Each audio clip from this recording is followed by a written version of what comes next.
Hormuz প্রণালী বন্ধ, বিপদে পড়েছে বৈশ্বিক অর্থনীতি। হরমুজ প্রণালী কেন এত গুরুত্বপূর্ণ? হরমুজ প্রণালী দিয়ে বৈশ্বিক তেল সরবরাহের প্রায় 20% প্রবাহিত হয়। দৈনিক প্রায় 31 মিলিয়ন ব্যারেল অপরিশোধিত তেল এই সংকীর্ণ নৌপথ দিয়ে বিশ্ববাজারে পৌঁছে।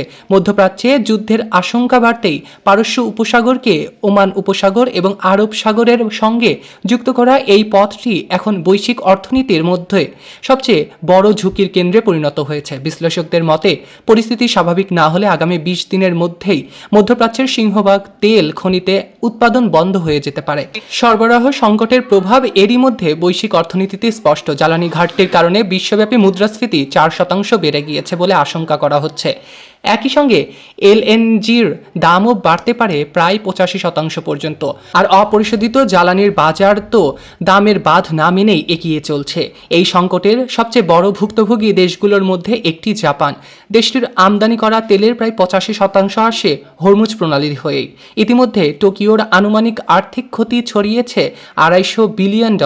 জ্বালানি সংকটের কারণে জাপানের প্রায় 3.5% জিডিপি এরই মধ্যে ক্ষতিগ্রস্ত হয়েছে। এর প্রভাব পড়েছে দক্ষিণ কোরিয়া, তাইওয়ান এবং সিঙ্গাপুরের মতো এশিয়ার গুরুত্বপূর্ণ অর্থনীতিতেও। জাপানের পরই রয়েছে বিশ্ব অর্থনীতির মূল উদ্দীপক রাষ্ট্র চীন। দেশটির মোট জ্বালানি তেলের প্রায় 40% আসে এই পথ দিয়ে। বাকি জ্বালানি আসে রাশিয়া, আফ্রিকা এবং মধ্য এশিয়া থেকে।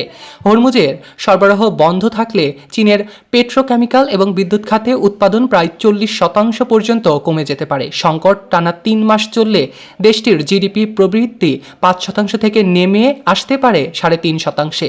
আর সংকট 1 বছর স্থায়ী হলে অর্থনৈতিক মন্দায় পড়ার সংখ্যা 65% পৌঁছাতে পারে। চীনের অর্থনীতিতে আঘাত হওয়া না মানে পুরো বিশ্বে আঘাত।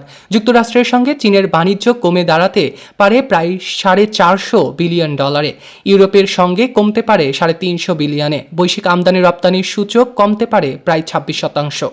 সব মিলিয়ে হরমুজ প্রণালীর এই 20% তেল সরবরাহই এখন বৈশ্বিক অর্থনীতির সবচেয়ে বড় গলার কাটা।